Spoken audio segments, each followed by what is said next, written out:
Assalamualaikum warahmatullahi wabarakatuh.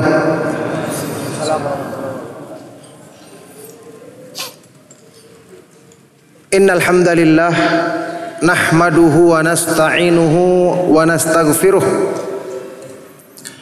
wa na'udzu billahi min syururi anfusina wa min sayyiati a'malina.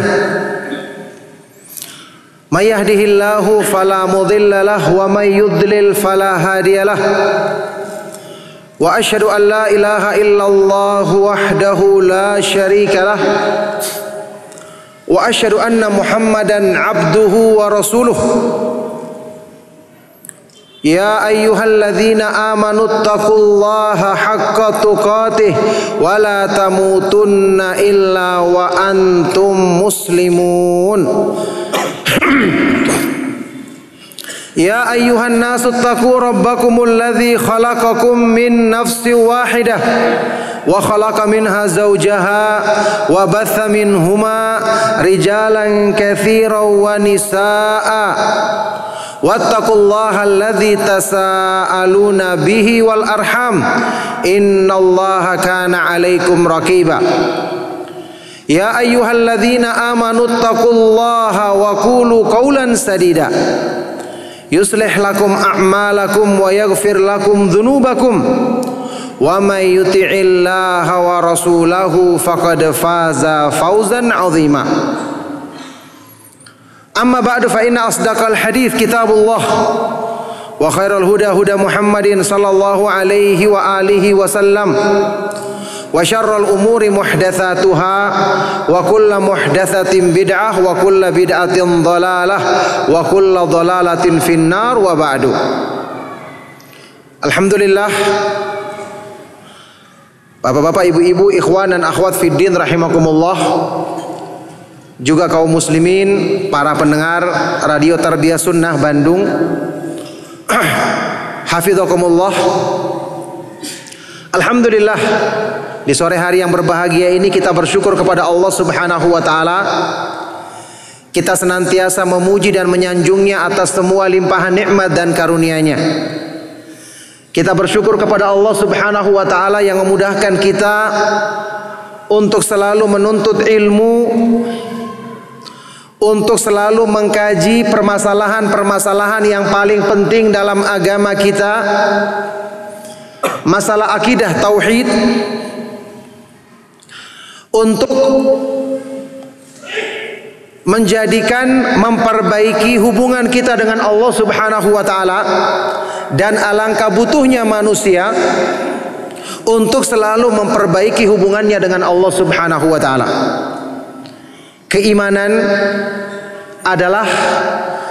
Keimanan yang benar adalah syarat untuk mendapatkan penjagaan dari Allah.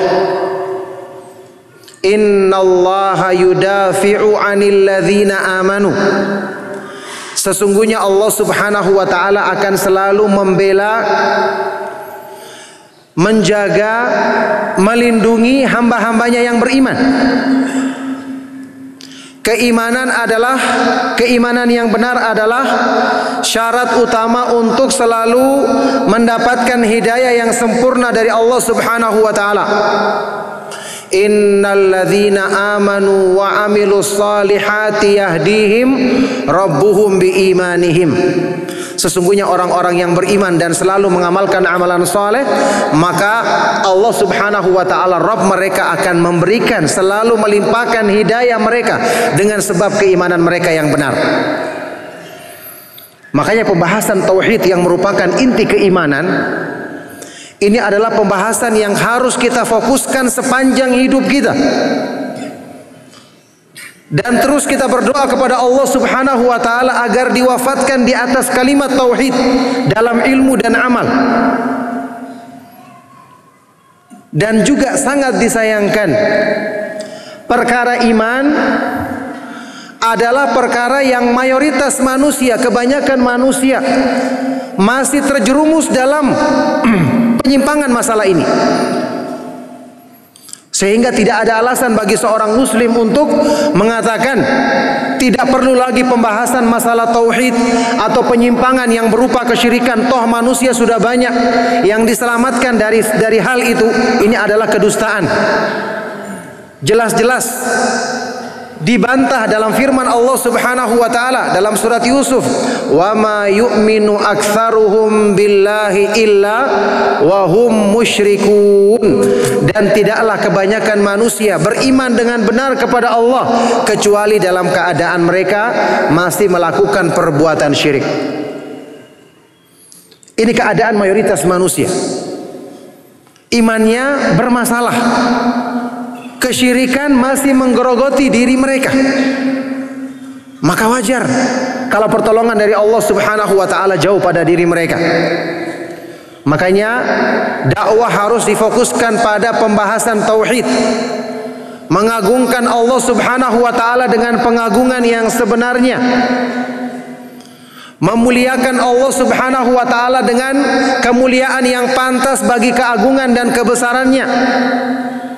Ini adalah amalan-amalan yang paling tinggi di dalam Islam.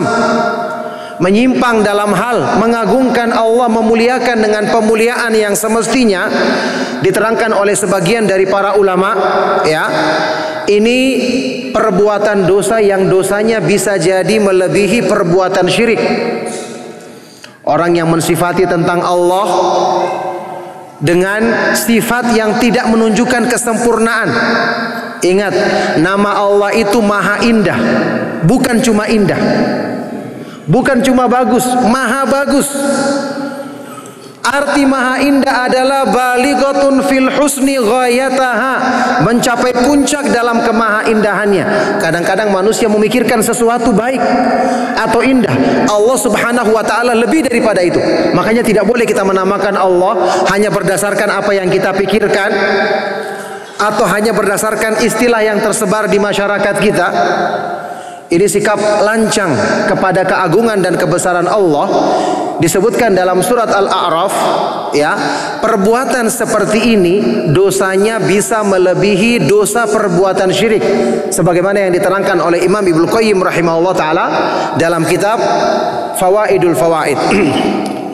Ya, Allah Subhanahu wa taala, Bada'iul Fawaid, dalam kitab Bada'iul Fawaid, Allah Subhanahu wa taala berfirman dalam surat Al-A'raf, "Qul innama harrama rabbiyal fawahisha ma dhahara minha wa ma batan wal ithma wal baghya bighairil haqqi wa an tusyriku billahi ma lam yunazzil bihi sultana wa an taqulu 'ala Allahi ma la ta'lamun." Katakanlah ya Rasulullah kepada semua manusia, hanyalah Allah Subhanahu wa taala Rabbku mengharamkan kepada manusia perbuatan-perbuatan fawahish yang keji, yang nampak, yang dilakukan oleh anggota badan maupun yang terdapat di dalam hati. Wal ithma, kemudian perbuatan dosa yang lainnya. Seterusnya lebih tinggi, wal bagya, menganiaya, menzalimi tanpa alasan yang benar. Lebih tinggi lagi, wa antusyriku, melakukan perbuatan syirik kepada Allah dengan sesuatu yang Allah tidak turunkan keterangan tentangnya. Dan lebih tinggi lagi, wa antaqulu 'ala Allahi ma la ta'lamun, dan kamu berkata tentang Allah, mensifati Allah, menyebutkan tentang nama-nama Allah dengan sesuatu yang kamu tidak punya ilmu pengetahuan tentangnya.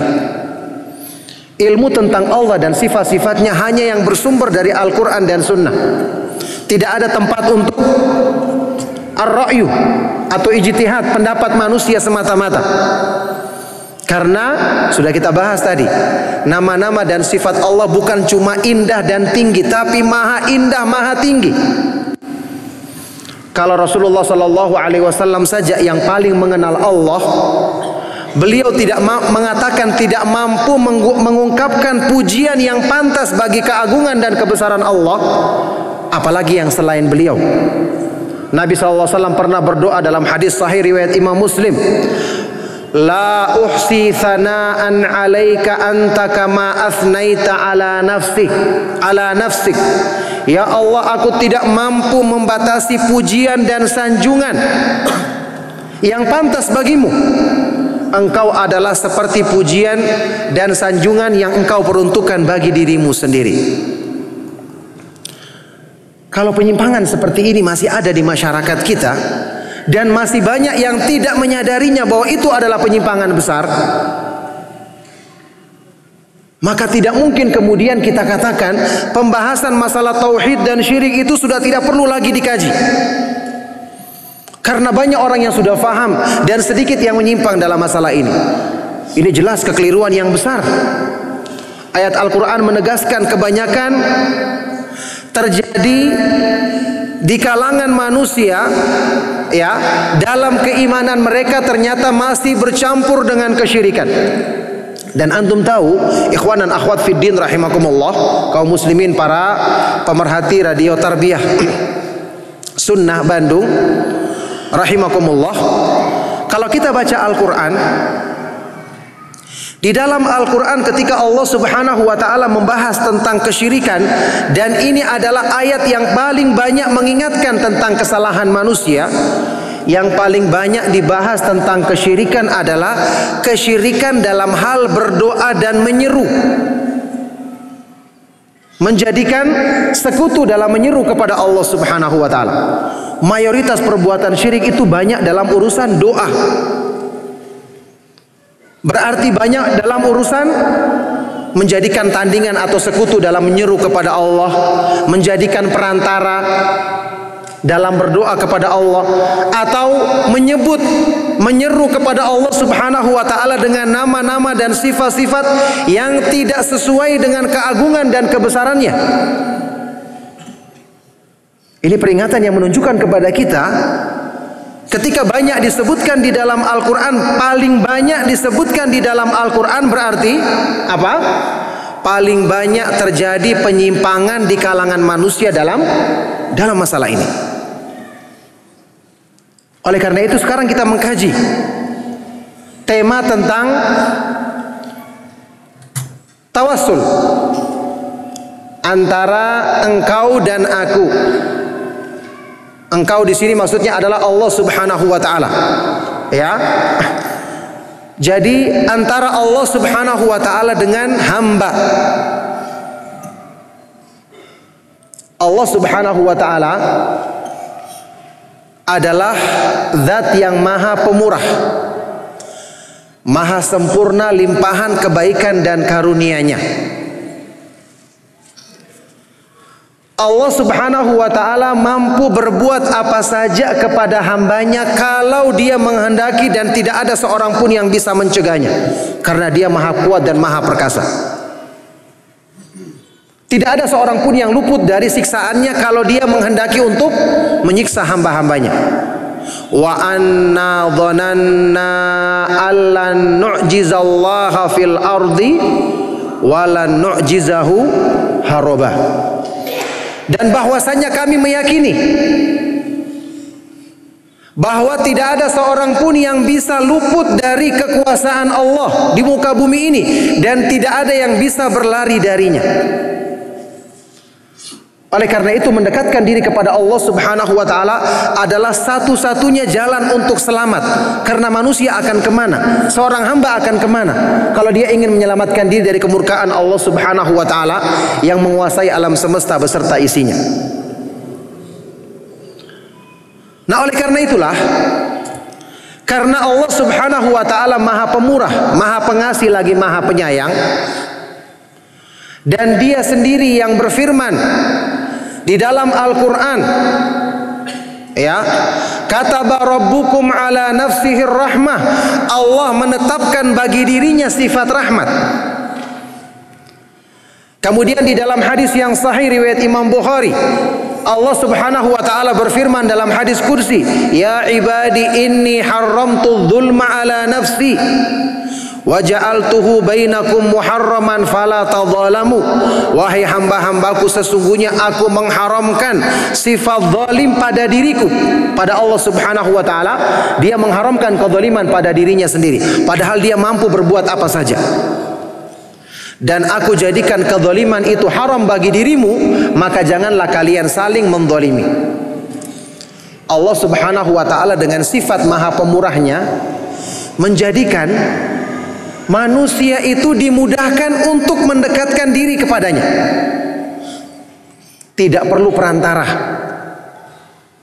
Ya, karena Allah Subhanahu wa ta'ala maha dekat kepada orang-orang yang ingin mendekatkan diri kepadanya.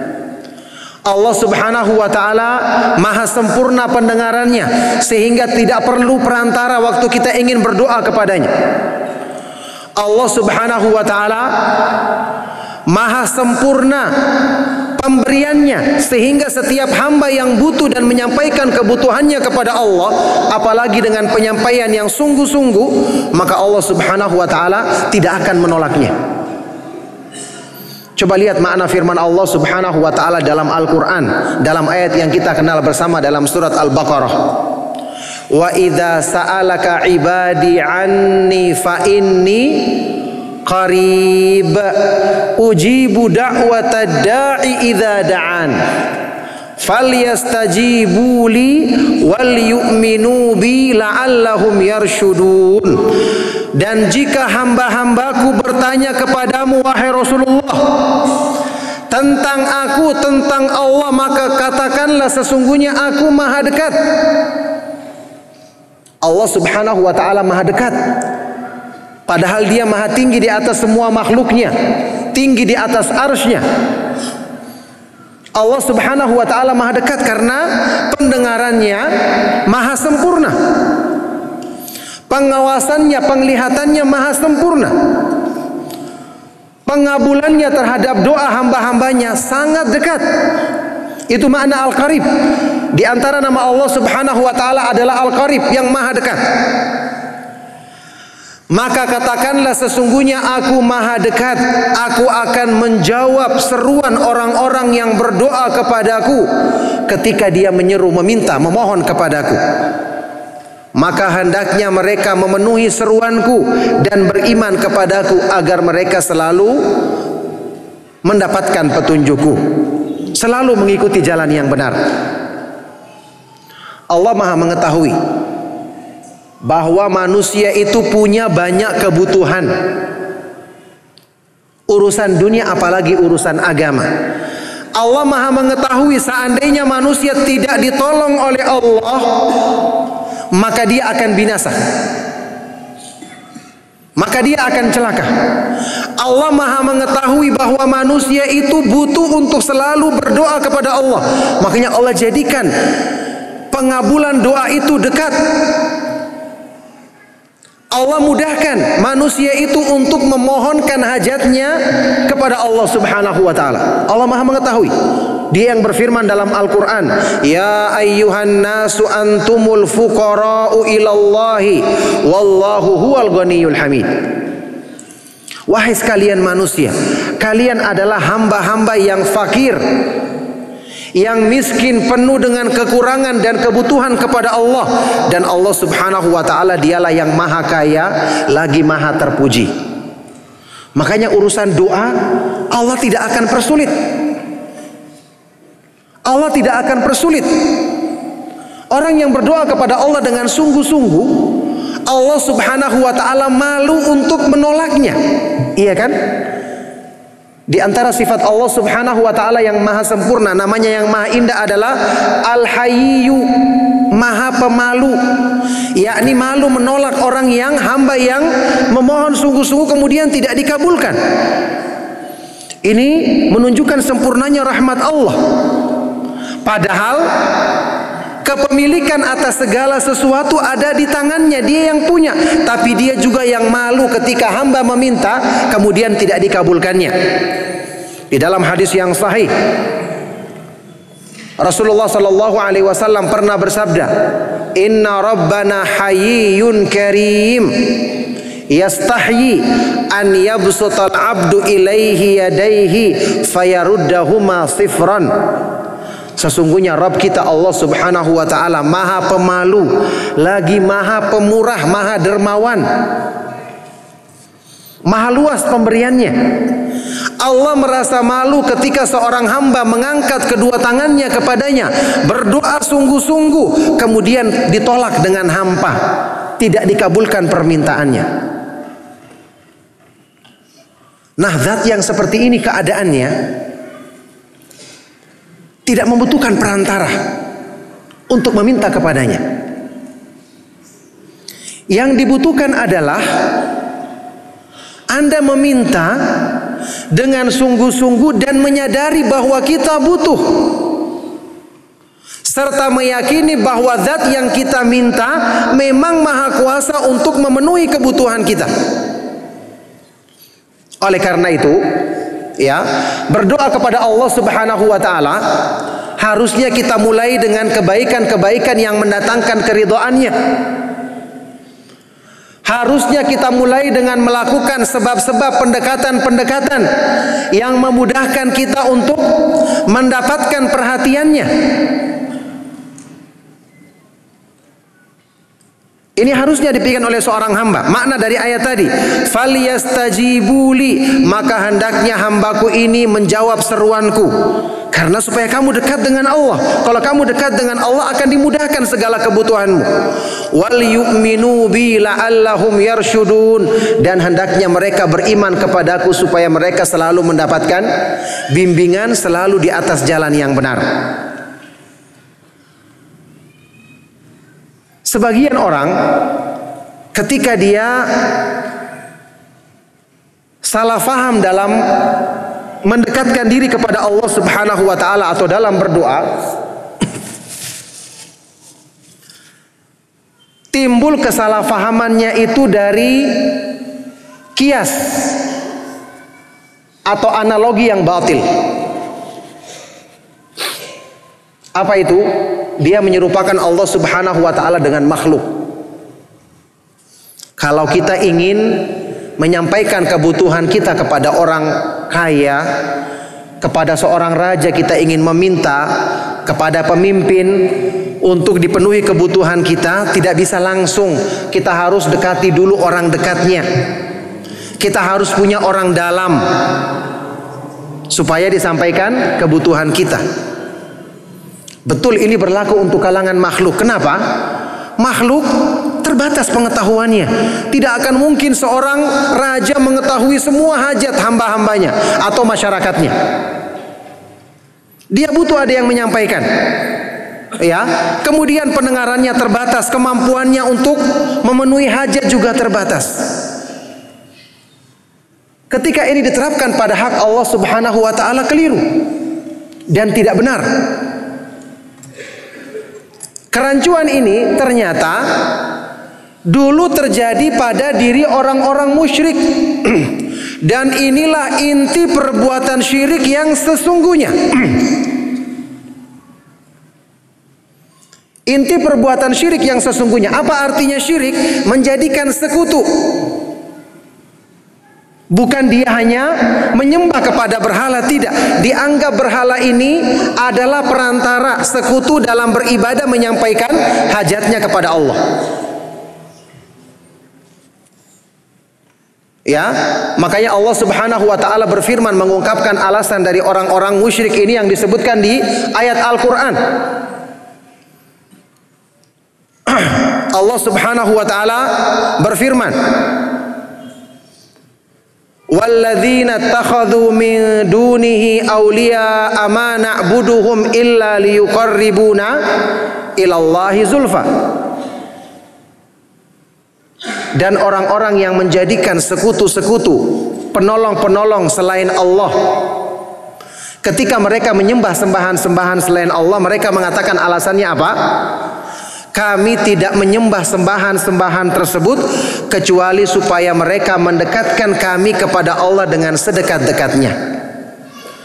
Jadi niat mereka menjadikan dia perantara. Di dalam ayat yang lain ada lagi yang beralasan, haula'i syufa'auna indallah. Mereka-mereka inilah yang nanti akan memberikan syafaat, pertolongan bagi kami di sisi Allah Subhanahu wa taala. Oleh karena itu, kenapa seringnya terjadi perbuatan syirik itu pada diri orang-orang yang dianggap soleh, melampaui batas dalam menempatkan mereka. Karena mereka tahu kalau orang-orang yang tidak dianggap tidak soleh tidak akan bisa menyampaikan hajatnya kepada Allah. Ini uang dia sendiri jauh dari Allah, bagaimana bisa mendekatkan kita? Kesalahpahaman ini saya katakan tadi terjadi karena hamba ini tidak mengenal kesempurnaan sifat-sifat Allah. Dia menyamakan Allah Subhanahu wa taala dengan makhluk yang penuh dengan kekurangan, penuh dengan keterbatasan. Oleh karena itulah, ikhwan dan akhwat fiddin rahimakumullah, masalah berdoa ini masalah penting yang berhubungan dengan pemurnian tauhid kita kepada Allah Subhanahu wa taala. Antum pernah dengarkan pembahasan ya, bahwasanya Allah Subhanahu wa taala mencintai hamba-hamba yang mengamalkan kandungan dari nama-namanya yang maha indah, sifat-sifatnya yang maha sempurna. Di antara nama Allah Subhanahu wa taala yang maha indah adalah As-Samad.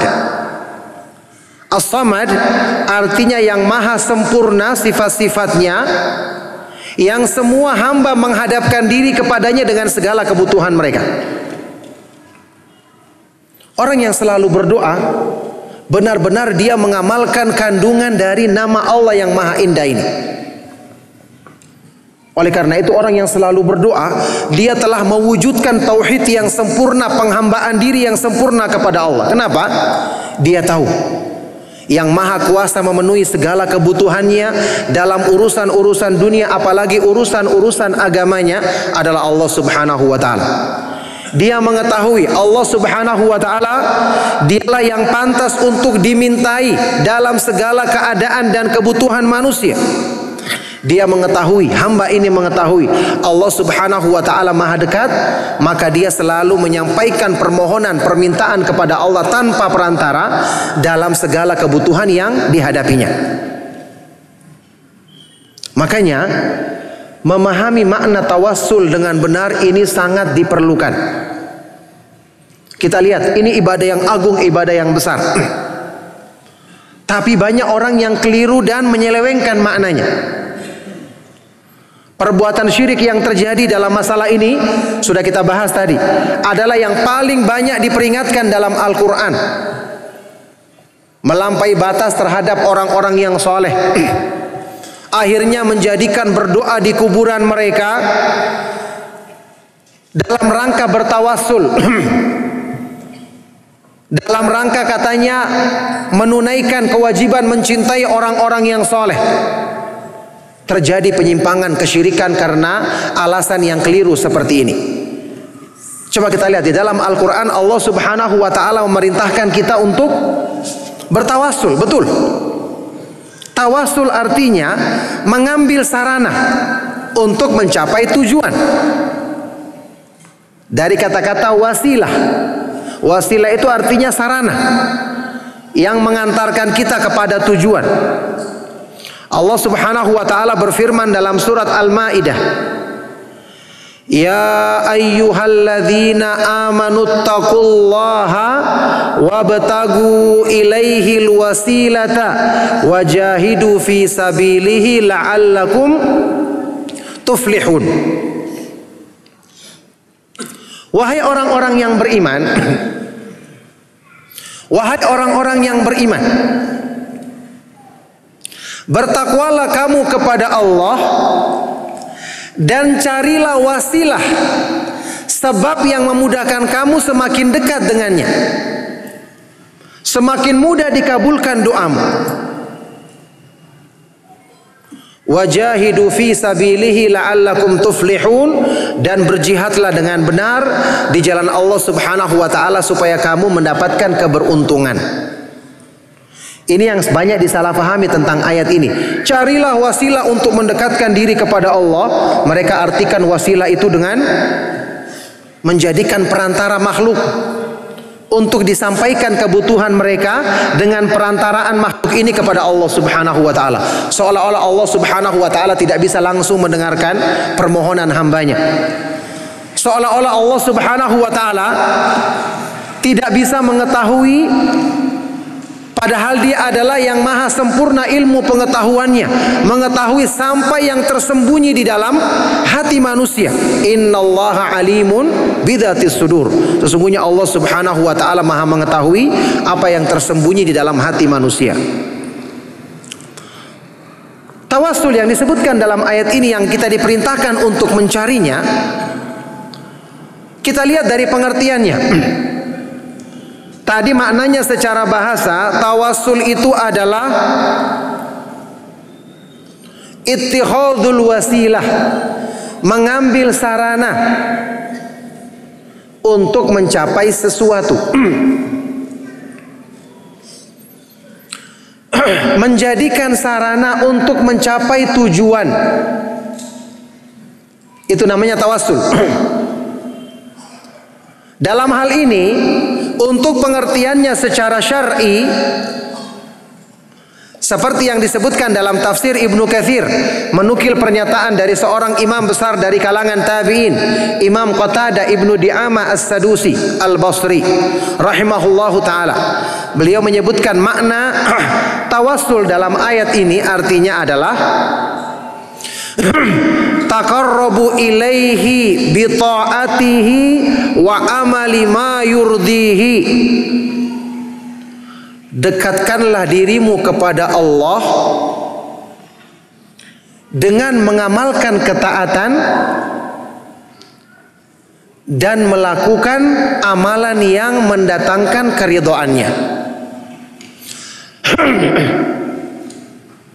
Dekatkanlah dirimu kepada Allah dengan melakukan ketaatan, mengamalkan ketaatan, dan melakukan amal soleh yang diridhoinya.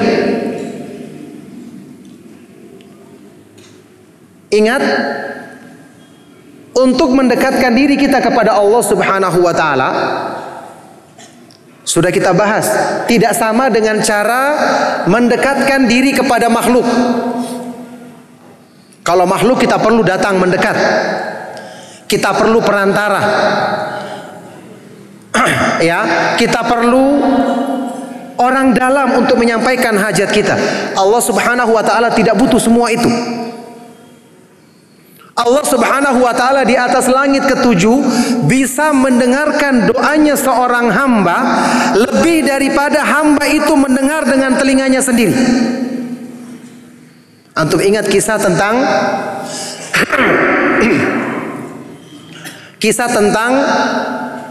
sebab turunnya firman Allah Subhanahu wa taala di surat Al-Mujadilah atau Al-Mujadalah ayat yang pertama. Qad sami Allahu qaulal lati tujadiluka fi zawjiha wa tashtaki ilallahi wallahu yasma'u tahawurakuma. Ini hadis sahih riwayat Imam Bukhari atau riwayat Imam Muslim. Sungguh Allah telah mendengar ucapan seorang perempuan yang mengadukan kepadamu wahai Rasulullah, bertanya kepadamu tentang suaminya, dan dia mengadu kepada Allah dan Allah mendengarkan pembicaraan kalian berdua. Ketika ayat ini turun, Aisyah radhiyallahu taala anha ya mendengarkan percakapan perempuan ini yang mengadukan masalahnya kepada Rasulullah SAW, padahal dia cuma di balik bilik, ya, di kamar sebelah yang dindingnya sangat tipis. Aisyah mendengarkan ucapan dari perempuan ini dan sebagian dari pembicaraannya tidak jelas terdengar, padahal dia sangat dekat. Makanya ketika turunnya ayat ini, Aisyah radhiyallahu taala anha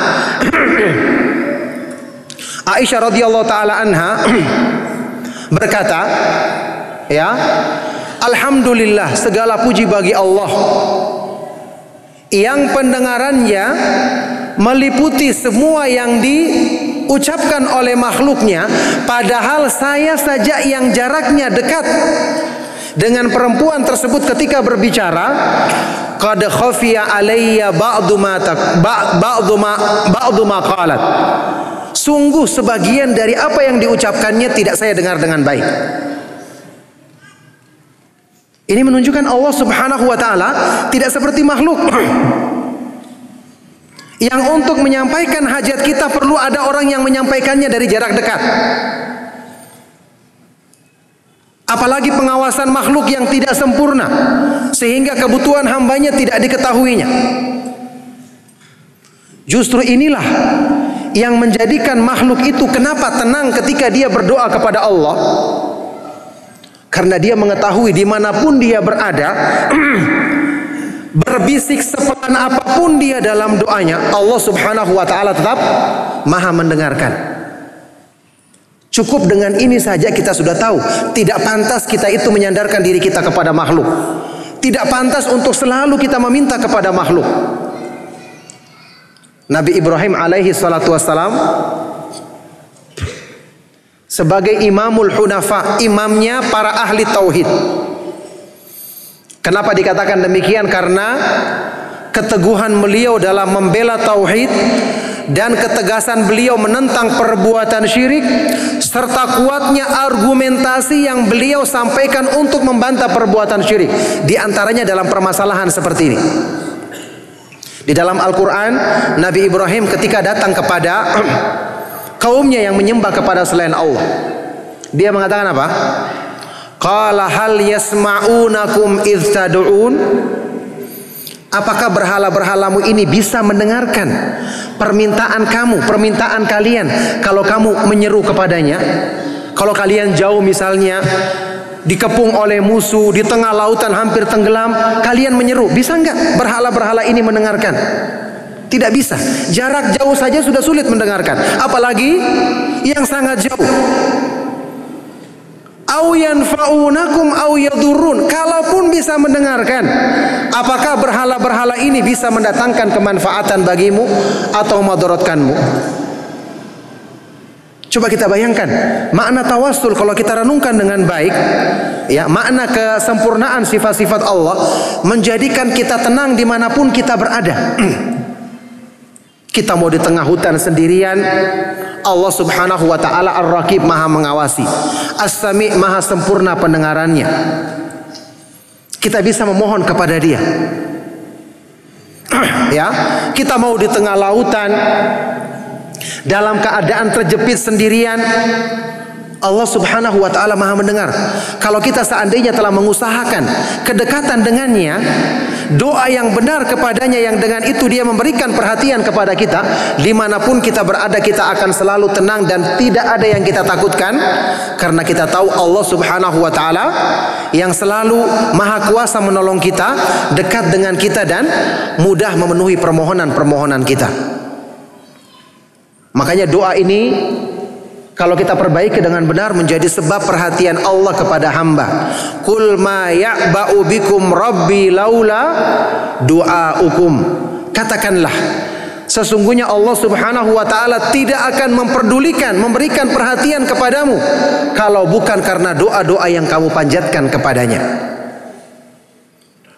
Jadi kita lihat makna tawassul yang benar, yang menjadikan kita tidak butuh kepada perantara-perantara ketika berdoa kepada Allah karena dia maha dekat, adalah seperti ucapannya Imam Qatadah tadi, taqarrabu ilaihi bi ta'atihi wa amali ma yurdihi. Dekatkanlah dirimu kepada Allah dengan mengamalkan ketaatan dan melakukan amal soleh yang mendatangkan keridhaannya. Kata Syekhul Islam Ibnu Taimiyah rahimahullah taala, inilah makna tawassul yang disepakati dan diamalkan oleh para sahabat radhiyallahu taala anhum ajmain. Tidak ada makna yang lain selain makna ini.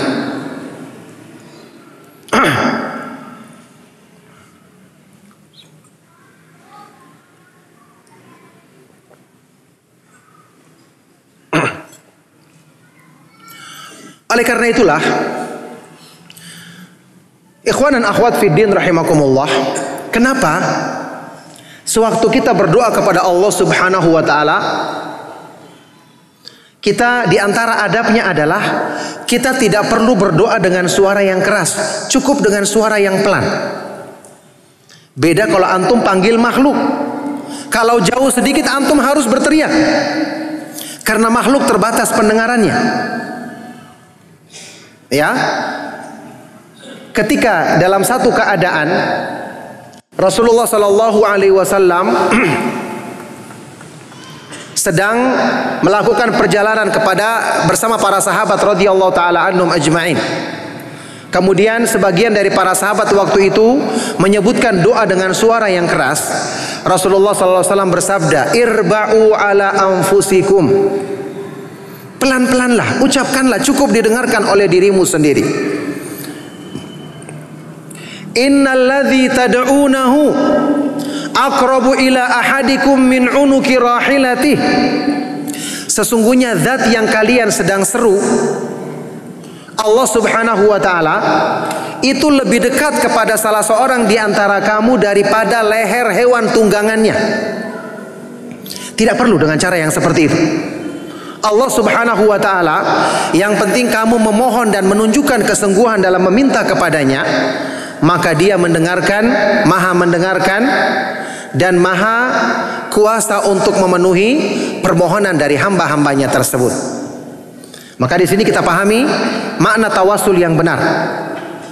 Dan ternyata inilah yang menjadikan kesalahan yang sampai menjerumuskan ke dalam perbuatan syirik yang dilakukan oleh sebagian manusia ketika mereka menjadikan perantara-perantara atau sekutu dalam menyeru kepada Allah Subhanahu wa taala bersamaan dengan menyeru kepada yang lainnya. Di dalam surat Al-Jin Allah Subhanahu wa taala berfirman, "Wa annal masajida lillahi fala tad'u ma'allahi ahada." Dan bahwasanya masjid-masjid adalah milik Allah Subhanahu wa taala, maka janganlah kamu menyeru kepada seorang pun bersamaan dengan menyeru kepada Allah Subhanahu wa taala.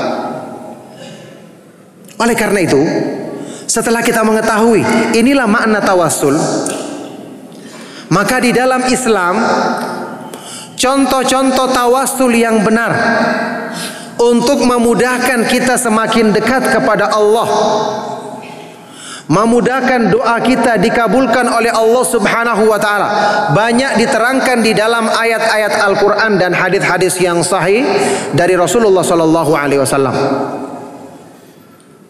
Misalnya, berdoa kepada Allah Subhanahu wa taala, mendekatkan diri kepadanya, beribadah dengan kandungan, memahami kandungan nama-namanya yang maha indah.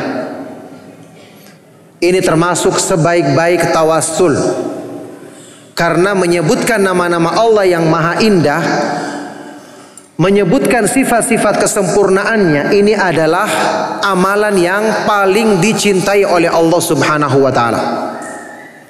Allah Subhanahu wa taala berfirman, "Walillahil asmaul husna fad'uuhu biha wa dzarul ladzina yulhiduna fi asma'ihi sayujzauna ma kanu ya'malun." Dan Allah Subhanahu wa taala memiliki nama-nama yang maha indah. Maka berdoalah kalian kepada Allah dengan menyebut nama-namanya yang maha indah. Berdoa di sini mencakup berdoa permohonan dan doa ibadah.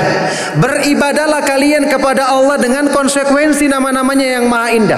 Kalau Anda mengetahui Allah Subhanahu wa taala maha dekat, maha mendengarkan, maka mohon kepadanya dengan sungguh-sungguh, dengan merendahkan suaramu, dengan menunjukkan rasa butuhmu. Ini namanya mengamalkan kandungan nama Allah Subhanahu wa taala yang maha indah dalam ibadah. Dalam berdoa bagaimana? Sebutkan permintaan dalam doamu dan sebutkan nama Allah yang maha indah yang sesuai dengan permintaanmu tadi. Ya, ya Ghafur, ya Ghafur, ya Afuun, ya Ghafur. Wahai yang maha pemaaf, yang maha pengampun, ampunilah dosa-dosaku, maafkanlah kesalahan-kesalahanku. Ini adalah tawassul, cara mendekatkan diri kepada Allah yang memudahkan pengabulan doa kita yang paling utama. Setelah ayat ini, di akhir ayat ini Allah berfirman apa? Wadharu, dan tinggalkanlah orang-orang yang menyeleweng dalam memahami nama-nama Allah. Berarti ada. Kalau tadi menyeru kepada Allah dengan nama-namanya yang maha indah adalah termasuk amalan soleh yang paling besar, maka menyimpang dalam masalah ini adalah termasuk penyimpangan yang paling besar. Nama-nama Allah ada sebagian orang yang membuat-buatnya. Ya, meskipun nama tersebut mungkin tidak nampak mengandung makna yang jelek, tapi tetap tidak pantas.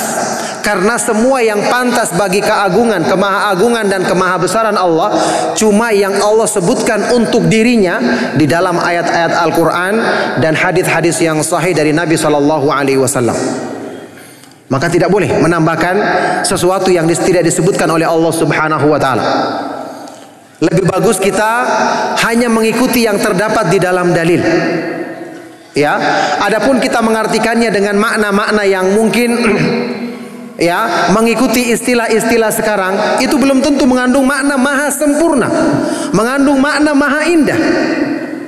Dan ingat, menyeleweng dalam masalah ini berarti langsung menyinggung, langsung ya merendahkan kehormatan dan kemahamuliaan zat yang maha tinggi, yang maha agung dan maha besar. Oleh karena itu penyimpangan dalam masalah ini adalah penyimpangan yang sangat besar dan sangat tidak bisa ditolerir. Baik, jadi tawasul yang pertama dan yang paling utama adalah berdoa kepada Allah Subhanahu wa taala dengan menyebut nama-namanya yang maha indah, sebagaimana ini banyak yang disebutkan oleh Rasulullah sallallahu alaihi wasallam, bahkan dalam banyak ayat-ayat Al-Qur'an. Seperti doanya Rasulullah sallallahu alaihi wasallam, ya muqallibal qulubi tsabbit qalbi ala dinik. Wahai Allah yang maha membolak-balikkan hati. Kata Syekhul Islam Ibnu Taimiyah rahimahullah taala, muqallibal qulub ini termasuk nama Allah yang maha indah. Karena nama-nama Allah itu ada yang ya dari satu kata, ada yang dari dua kata atau lebih. Wahai zat yang maha membolak-balikan hati, kuatkanlah hatiku di atas agamamu. Ini termasuk sebaik-baik cara untuk memudahkan pengabulan doa kita, karena kita menyebut Allah Subhanahu wa taala dengan namanya yang maha indah, yang Allah mencintai orang yang menyebutkan kandungan dari nama-namanya yang maha indah. Baik, berikutnya bertawassul kepada Allah Subhanahu wa taala dengan sifat-sifat kesempurnaannya. Ya Hayyu ya Qayyum bi rahmatika astaghitsu. Wahai Allah yang maha hidup dan maha berdiri sendiri, dengan rahmatmu aku memohon pertolongan. Ini termasuk tawassul yang paling utama. Ya, banyak contoh-contoh yang seperti ini disebutkan di dalam ayat-ayat Al-Quran. Kemudian bertawassul dengan amalan soleh, dan sebaik-baik amalan soleh adalah tauhid. Makanya tidak mungkin orang yang bertawassul dengan menjadikan perantara yang membawa kepada kesyirikan, tidak mungkin amal mereka ini akan memudahkan pengabulan doa, justru semakin menjauhkan dari Allah Subhanahu wa taala. Bertawassul dengan kalimat tauhid, ya, dengan keimanan. Sebagaimana kita ketahui yang disebutkan di dalam Al-Quran, bahkan dinyatakan sebagai salah satu doa yang dikabulkan, doanya Nabi Yunus alaihi salatu wassalam. La ilaha illa anta subhanaka inni kuntu minadh dhalimin. Tidak ada sembahan yang benar selain Engkau ya Allah. Maha suci Engkau. Sesungguhnya aku termasuk hamba-hambamu yang berbuat zalim. Di sini ada beberapa macam tawassul. Pertama, bertawassul dengan kalimat tauhid. Ini termasuk sebaik-baik tawassul. Bertawassul dengan mentauhidkan Allah. Kemudian bertawassul dengan menyebutkan kelemahan dan kekurangan diri seorang hamba. Rabbana zalamna anfusana wa illam taghfir lana wa tarhamna lanakunanna minal khasirin. Wahai Rabb kami, sesungguhnya kami telah banyak mendolimi diri kami sendiri, dan sesungguhnya jika Engkau tidak mengampuni kami dan merahmati kami, maka sesungguhnya kami akan menjadi orang-orang yang rugi. Ini juga termasuk tawasul yang agung. Bertawasul dengan keimanan. Rabbana amanna bima anzalta wattaba'na ar-rasula faktubna ma'asyahidin. Wahai Rabb kami, sesungguhnya kami telah beriman kepada kitab yang Engkau turunkan dan kami telah mengikuti ittiba kepada Rasulmu, maka tuliskanlah kami termasuk orang-orang yang bersyahadat dengan benar. Ini tawasul dengan keimanan terhadap Al-Quran, bertawasul dengan ittiba kepada sunnah Rasulullah Sallallahu Alaihi Wasallam. Ini termasuk tawasul yang dibenarkan di dalam Islam. Kemudian tentu banyak contohnya yang saya tidak akan sebutkan semua karena sebagian dari permasalahannya sudah juga antum sering baca dan mungkin dibahas juga dalam kajian-kajian kitab tauhid. Yang paling penting juga untuk diingatkan di sini masalah bertawasul dengan doanya orang lain. Bertawasul dengan doanya orang lain, ya. Ini ada yang termasuk kesyirikan, ada yang termasuk dibolehkan. Yang termasuk kesyirikan adalah berdoa dengan doa orang lain yang telah meninggal dunia, atau orang lain yang tidak hadir di depan kita, dia berdoa dari jarak jauh. Ini tidak diperbolehkan. Ya, bertawasul dengan doanya orang yang sudah meninggal dunia. Orang yang sudah meninggal dunia telah terputus dari dunia ini. Ada ayat Al-Quran yang disalahfahami oleh sebagian orang yang menceritakan tentang keadaan para sahabat ketika mereka mengalami ya sesuatu, mereka datang kepada Rasulullah SAW memohon agar dimintakan ampun kepada Allah. Ini hanya terjadi di zamannya Rasulullah SAW. Walau annahum idzalamu anfusahum ja'uka fastaghfarullaha wastaghfara lahumur rasulu lawajadullaha tawwabar rahimah. Dan seandainya mereka itu ketika dulunya mereka mendolimi diri mereka sendiri, berbuat dosa, kemudian mereka datang kepadamu wahai Rasulullah dan meminta ampun kepada Allah, ya, mereka datang kepadamu untuk memohon ampun kepada Allah. Kemudian Rasulullah SAW memohonkan ampun, mendoakan, memohon pengampunan kepada Allah untuk mereka. Mereka akan dapati Allah Subhanahu Wa Taala Maha penerima taubat dan Maha penyayang. Di sini ada kalimat idz, alif sama zai, idz. Diterangkan oleh para ulama ahli bahasa Arab, idz ini menunjukkan waktu al-madhi, waktu yang lalu, yaitu di zamannya Rasulullah SAW. Para sahabat mengetahui doanya Rasulullah SAW adalah doa yang dikabulkan, maka diperbolehkan kalau kita bertawasul kepada Allah, meminta seseorang untuk yang hadir di antara kita misalnya, yang kita anggap ya soleh, rajin beribadah, dia berdoa kita aminkan, boleh, karena dia hadir, dia berdoa dan kita mengaminkannya. Itu ditunjukkan dalam banyak hadis yang sahih. Ya, Rasulullah SAW ketika sedang berkhutbah Jumat, ada orang Arab Badui datang, iya kan? Hadis sahih riwayat Imam Muslim, meminta untuk ya memohon kepada Allah agar diturunkan hujan. Kemudian setelah banjir meminta kepada Allah agar hujannya dihentikan, dijadikan di sekitar kota Madinah saja. Ini dilakukan di zamannya Rasulullah SAW dan beberapa contoh-contoh yang lainnya. Ini diperbolehkan. Kemudian setelah Nabi Muhammad SAW meninggal dunia, tidak ada seorang sahabat pun yang mempraktekkan hal ini dengan datang ke kuburan Nabi Muhammad SAW untuk meminta doa beliau, karena beliau telah meninggal dunia. Beliau telah meninggal dunia. Apa yang dipraktekkan oleh para sahabat radhiyallahu taala anhum ajma'in dalam hadis yang sahih, antum ketahui di zamannya Umar ibn Khattab, ketika terjadi musim kemarau yang panjang, kekeringan, maka Umar ibn Khattab radhiyallahu taala anhu bertawasul dengan doanya orang yang soleh di kalangan mereka. Ya, beliau berkata dalam doanya, Allahumma, ya Allah, dulunya kami kalau berdoa kepadamu meminta diturunkan hujan, kami akan meminta kepadamu dengan doa yang diucapkan oleh Nabi kami Nabi Muhammad sallallahu alaihi wasallam, maka kami sekarang memohon kepadamu dengan doa paman Nabi kami. Kata Umar bin Khattab, "Kum ya Abbas, fad'ullah." Berdirilah wahai Abbas, Abbas bin Abdul Muttalib, pamannya Nabi SAW. Berdirilah engkau wahai Abbas dan berdoalah kepada Allah Subhanahu wa taala. Maka Al-Abbas pun berdoa kepada Allah, diaminkan oleh kaum muslimin, dan dengan izin Allah Subhanahu wa taala diturunkan hujan. Ini menunjukkan para sahabat memahami ini yang boleh. Padahal ini dilakukan di mana?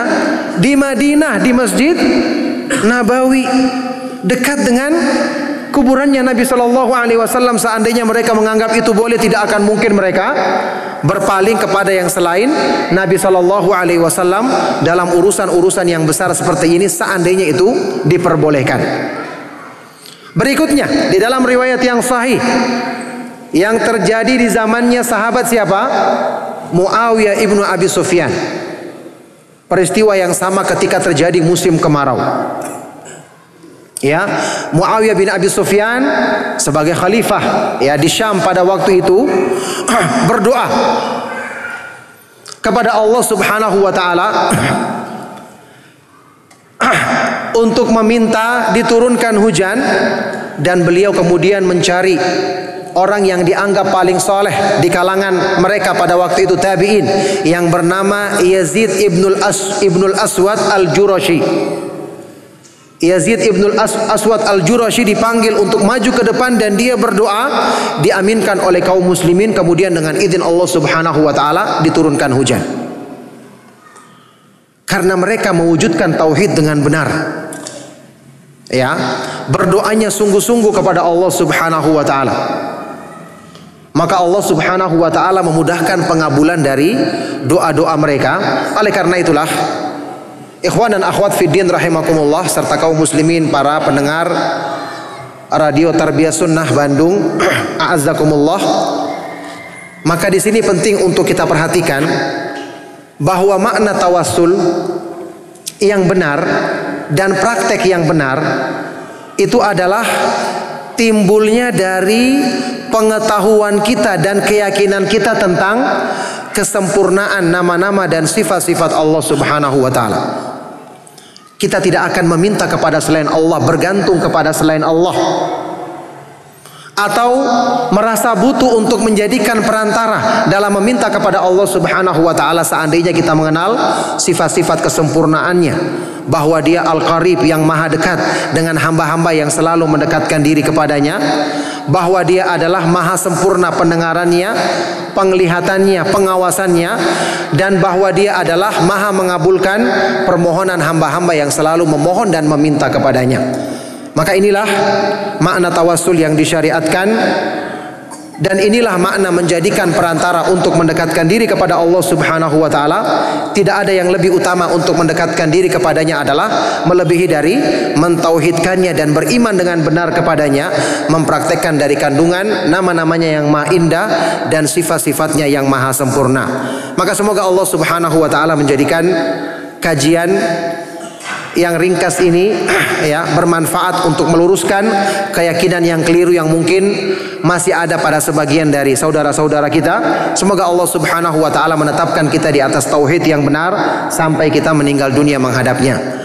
Ana punya sebuah tulisan yang dimuat di website www.manisnyaiman.com dengan judul Tawassul Ibadah Agung yang Banyak Diselewengkan. Tulisan yang cukup panjang, bisa antum baca, tentang kelengkapan dari materi yang tadi saya sampaikan. Semoga bermanfaat dan menjadi sebab kebaikan bagi kita semua. Mohon maaf jika ada yang salah dan kurang berkenan. Kami cukupkan. Sallallahu wasallam wa barak ala nabiyina Muhammad wa ala alihi wa ashabihi wa man tabi'ahum bi ihsan ila yaumiddin, wa akhiru da'wana anil hamdulillahi rabbil alamin.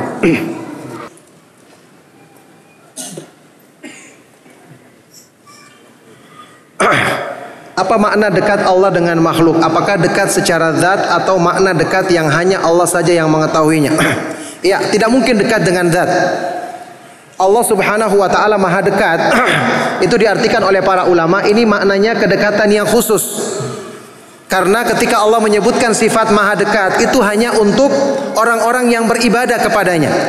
Tadi seperti orang yang berdoa di Al-Quran disebutkan, ya, Allah Subhanahu wa taala Maha dekat, bersamaan dengan itu dia di atas arsy-Nya. Maka kedekatan di sini maksudnya adalah dekatnya pengabulan dari Allah Subhanahu wa taala. Dekatnya pertolongan dari Allah Subhanahu wa taala kepada hamba-hambanya yang beriman. Ini seperti yang diterangkan oleh para ulama Ahlus Sunnah wal Jamaah. Di sini tidak ada pertentangan makna, karena Maha dekat itu tidak menunjukkan tidak menunjukkan harus dekat zat dengan zat. Contoh ini yang kita pernah terangkan, dan saya juga pernah menulis tentang masalah ini, seperti yang dicontohkan oleh para ulama. Misalnya waktu kita membahas tentang sifat kebersamaan Allah, bersama tidak mesti menunjukkan zat, ya. Sebagaimana penyair Arab yang mengatakan, wa mazilna nasiru wal qamaru ma'ana, kami selalu melakukan perjalanan di malam hari sedangkan rembulan menyertai kami. Maksudnya cahayanya yang menyertainya. Maka dengan pengawasan Allah yang sempurna, pendengaran Allah yang sempurna, pengabulan bagi doa-doanya, ini menunjukkan Allah Subhanahu wa taala Maha dekat, ya, dengan hamba tersebut, karena perhatian Allah dekat dengannya, pengabulan dan pertolongan Allah Subhanahu wa taala dekat dengannya.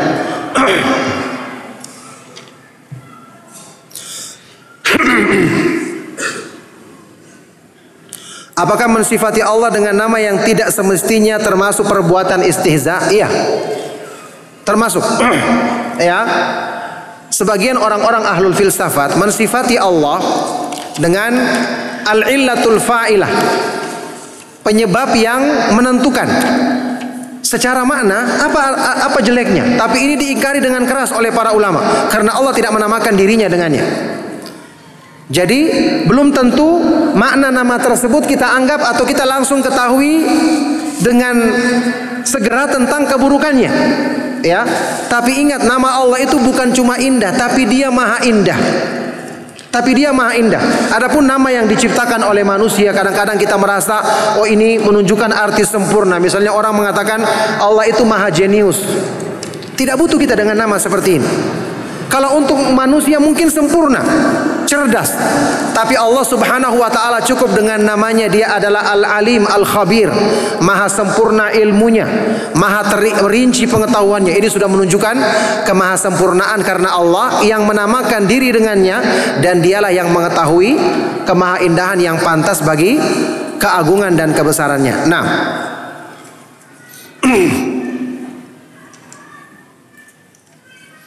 bagaimana cara bertobat dari dosa tersebut? Tentu saja kalau orang yang melakukannya tidak tahu, segera dia merubah dirinya. Ya, dia bertobat kepada Allah Subhanahu wa taala. Kalau pernyataannya tersebar, maka dia sampaikan terang-terangan. Semoga Allah Subhanahu wa taala ya memberikan tobat kepadanya, dan Allah Subhanahu wa taala Maha Pengampun lagi Maha Penyayang.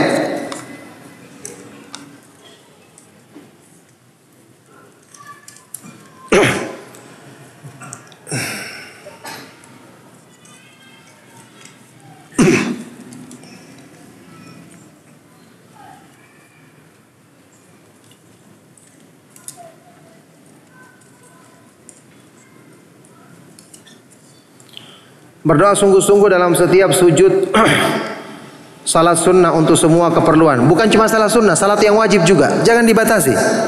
Sujudnya berlaku untuk semua sujud, salat wajib atau salat sunnah, ya. Nah, cuman kalau salat wajib kan kita mengikuti imam. Kalau kita berjamaah kita mengikuti imam. Kalau imamnya sudah bangkit, ya tentu tidak bisa kita berdoa lama-lama. Apakah lebih afdol atau lebih terkabul jika berdoa angkat tangan di luar sujud? Tentu saja angkat tangan itu termasuk adab penting dalam berdoa, sebab dikabulkannya doa, karena Nabi SAW menyebutkan tentang adab berdoa mengangkat tangan itu dalam banyak hadis yang sahih. Dalam banyak hadis yang sahih yang mencapai derajat mutawatir, di antara yang saya bacakan tadi hadisnya. Itu pertanyaan? Jawaban? Banyak banget.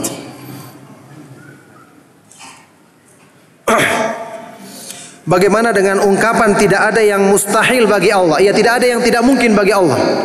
Nah, itu betul. yakni Allah Maha Kuasa atas segala sesuatu. Cuman begini saja, kalau seandainya ada kalimat-kalimat yang membingungkan, takut kita mengandung makna yang buruk, maka lebih bagus kita memakai istilah yang sudah ada dalam syariat. Ya, misalnya kita katakan Allah Maha Kuasa atas segala sesuatu. Selesai. Karena ini sudah mengandung makna tadi. Orang yang mengatakan tidak ada yang mustahil bagi Allah, maksudnya mungkin dia inginkan sesuatu yang manusia tidak mampu, maka Allah Maha mampu. Jadi cuma kalau kita ingin selamat, kita gunakan lafaz-lafaz syar'i supaya kita selamat dari kemungkinan buruk, apalagi menyangkut sifat-sifat kesempurnaan Allah.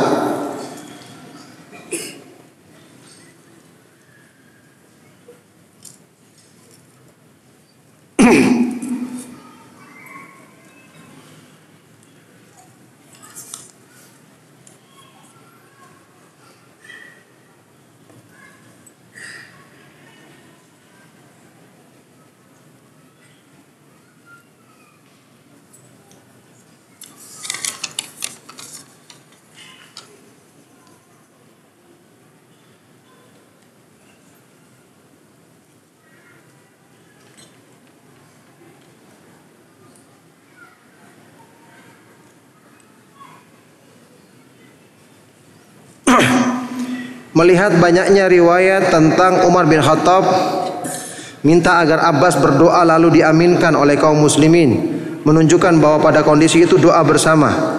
Bukankah doa bersama itu bid'ah? Antum salah. Siapa yang mengatakan doa bersama itu bid'ah? Yang dimaksudkan dengan bid'ah yang disebutkan oleh para ulama itu berzikir bersama, dipimpin satu orang. Berzikir beda sama berdoa. Kalau berdoa bersama itu dilakukan oleh Nabi SAW dan para sahabat. Ya, ini seorang berdoa yang lain mengaminkannya. Nabi SAW melakukannya dalam banyak kesempatan. Tidak ada larangannya yang seperti ini. Ya, ada sebagian dari para ulama yang melarang misalnya setelah selesai sholat, kalau dikhususkan setelah selesai sholat. Kalau sekarang misalnya saya berdoa, antum aminkan, boleh. Kayak seperti yang diperbuat tadi dalam tawasul dengan doanya orang yang soleh yang masih hidup. Nah, jadi boleh berdoa bersama dengan satu mengaminkan.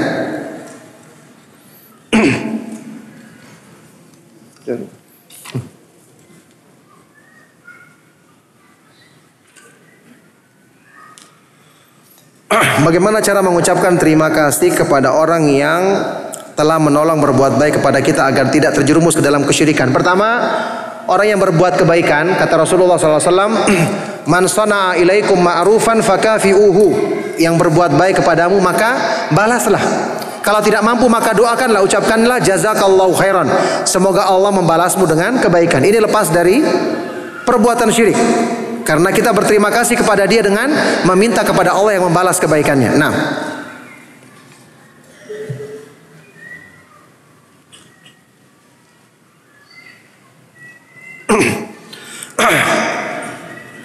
apa kita boleh meminta doa kepada saudara kita atau kakak kita yang di luar pulau dengan melalui SMS? Boleh, karena ini bukan dia berdoa, tapi dia mendoakan kita. Dia mendoakan kita dalam doanya sendiri, ya, itu diperbolehkan. Beda dengan kondisi tadi. Kondisi tadi ini, ya, orang itu mendoakan, ya, kita berdoa kepada Allah dengan perantara doanya orang yang jauh, ya, yang dia tidak mendengarkan permintaan kita. Bagaimana dia akan bisa mengaminkannya atau mengetahui apa yang kita minta? Adapun beda dengan orang yang kita katakan, misalnya orang ingin umroh, kita katakan doakan kita di sana nanti ya, doakan saya supaya ini, boleh, karena dia yang berdoa sendiri, dia sendiri yang mengaminkan, ya. Tidak ada di sini makna menjadikan tawasul seperti yang disebutkan tadi ketika seseorang itu berdoa, orang yang dianggap soleh berdoa di hadapan kita, kemudian kita mengaminkannya. Nah, mungkin cukup dulu pertanyaan-pertanyaannya dijawab karena waktu. Masya Allah, banyak banget ini. Bingung ini. Ya, mungkin saya tutup dulu supaya nanti ikhwan yang punya kebutuhan bisa meninggalkan tempat. Kita akhiri kajiannya, dan untuk akhwat, ya, dimohon tunggu sebentar karena masih diperiksa. Ya, sallallahu wasallam wa barak ala nabiyina Muhammad wa ala alihi wa ashabihi wa man tabi'ahum bi ihsan ila yaumiddin walhamdulillahi rabbil alamin. Subhanakallahumma wa bihamdika asyhadu an la ilaha illa anta astaghfiruka wa atubu ilaik. Wassalamualaikum warahmatullahi wabarakatuh.